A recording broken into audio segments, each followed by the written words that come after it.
నమస్తే welcome to AB news. ఉత్తరప్రదేశ్లోని ప్రయాగ్రాజ్ మహాకుంభమేళాలో పుణ్య స్నానాల కార్యక్రమం ఉత్సాహంగా సాగుతుంది. కోట్లాది మంది భక్తులు పుణ్య స్నానాలు ఆచరిస్తున్నారు. సోమవారం రోజు తెలంగాణ రాష్ట్ర రోడ్లు భవనాల సినిమాటోగ్రఫీ శాఖ మంత్రి కోమటిరెడ్డి వెంకటరెడ్డి, తెలంగాణ రాష్ట్ర ప్రభుత్వ విప్ ఎమ్మెల్యే బీర్లా ఐలయ్య కుంభమేళాలో పాల్గొని పుణ్య స్నానాలను ఆచరించారు.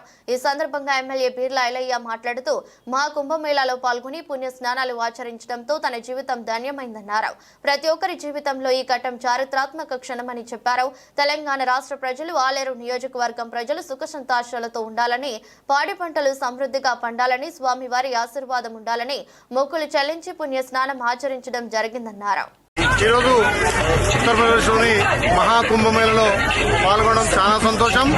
144 సంవత్సరాలకు ఒకసారి వచ్చే ఈ కుంభమేళంలో రాష్ట్ర మంత్రివర్యులు కోమటిరెడ్డి వెంకటరెడ్డి గారు, అదేవిధంగా మేము ఇక్కడ పొద్దున్నే 5 గంటలకే స్నానం ఆచరించి తెలంగాణ ప్రజలు, అదేవిధంగా ఆలేరు ప్రజలు ఆయురారోగ్యాలతోటి, ఐశ్వర్యాలతోటి పంటలు సమృద్ధిగా పండాలని గంగా, యమున, సరస్వతి 3 నదులు కలిసే మహాకుంభమేళలో ఈరోజు స్నానం ఆచరించి ఆ స్వామివారు ప్రార్థించడం జరిగింది.